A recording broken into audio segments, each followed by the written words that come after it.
Salut à tous et bienvenue pour cette nouvelle session de Tut tente un truc. Cette semaine, encore à l'affiche des gros chocs. Le premier match qui nous intéresse a lieu donc samedi à 18h30 en Allemagne et c'est le Borussia Dortmund, deuxième, qui reçoit le Bayern de Munich, premier. Donc le Borussia est deuxième, à domicile c'est 9 points en 4 matchs, donc ils en laissent 3 en route. Et à l'extérieur, le Bayern c'est 10 points en 5 matchs, eux ils en laissent 5 en route, c'est compliqué. Ça a coûté la démission de Carlo Ancelotti, plutôt le remplacement de Carlo Ancelotti, il n'a pas voulu partir de lui-même, on l'a remplacé.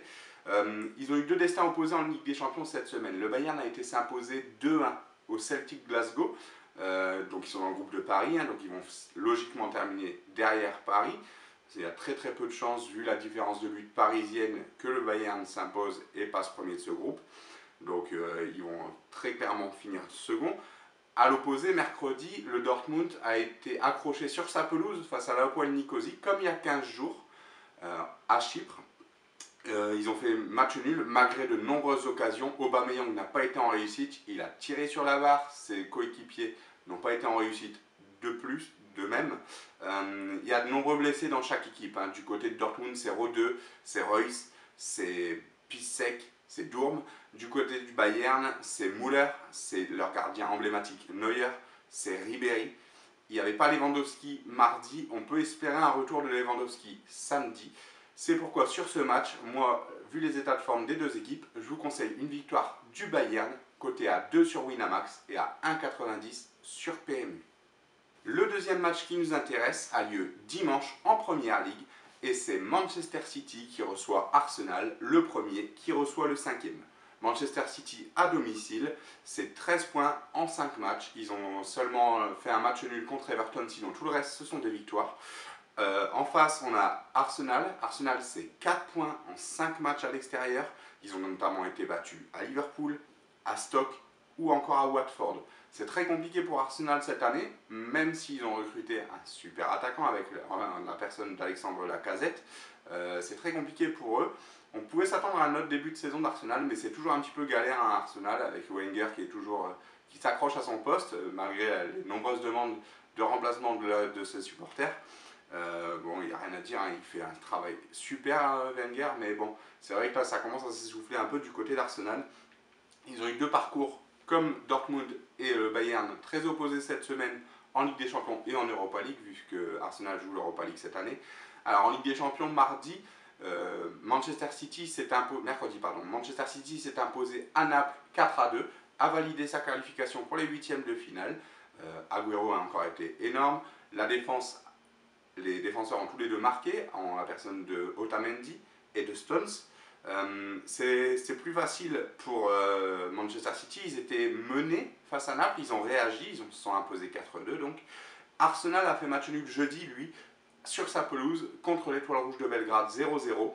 Bon, pas de souci pour Arsenal, ils vont logiquement se qualifier pour les 16e de finale de cette Europa League, mais on voit que dans le jeu c'est très compliqué, on va dire. Ils ont fait tourner sur ce match, mais ils ont fait tourner notamment parce qu'ils ont de nombreuses blessures. Sur ce match, sur le match de dimanche, on peut s'attendre à ne pas voir jouer Welbeck, Cazorla, qui sont sûrs de ne pas jouer. On a aussi Chambers et Kolasinac qui ne sont pas sûrs de jouer. On a Mustafi ou Ospina encore. Bon, ça va être compliqué pour Arsenal. Manchester City à domicile, c'est très costaud. Ils peuvent passer des grosses raclées à leurs adversaires. On se souvient d'un 7-2 face à Stoke, d'un 5-0, de 3-2, c'est très 3-0 contre Burnley encore récemment. C'est très compliqué d'aller jouer City. Ils ont une force de frappe offensive énorme. La défense, ça tient aussi. Guardiola a peut-être prouvé son équilibre. Moi, ce que je vois sur ce match, c'est une victoire de Manchester City par plus d'un but d'écart, donc 2-0 ou 3-1 ou 4-2, etc. L'important, c'est qu'il y ait au moins 2 buts d'écart entre les deux équipes. C'est coté à 1,85 sur PMU et à 1,82 sur Winamax. Enfin, le dernier match qui nous intéresse, on laisse de côté un petit peu tous les chocs, même si c'en est un. C'est un choc du très bas de tableau de Ligue 1. C'est le choc qui oppose Metz à Lille. Donc oui, vous avez l'habitude que je chronique sur des affiches. Là, c'est aussi une affiche à sa manière, puisque c'est le 20e qui reçoit le 19e. Bon, Metz vient logiquement d'arriver en Ligue 1, hein, à accéder à la Ligue 1 l'année dernière. Ça a été très compliqué pour eux en ce début de saison. Philippe Hitzberger, qui était leur entraîneur jusque-là, est parti, hein, on va dire ça comme ça, a dû partir suite à la demande de son dirigeant. Ils ont mis un nouvel entraîneur qui a fait ses preuves déjà. 2-0, une défaite à Lyon, bon, il n'y a rien d'alarmant là-dessus. Ça joue bien, ça a le souci de bien faire. Metz, un peu comme Lille, mais un peu comme Lille, leur gros souci c'est de marquer.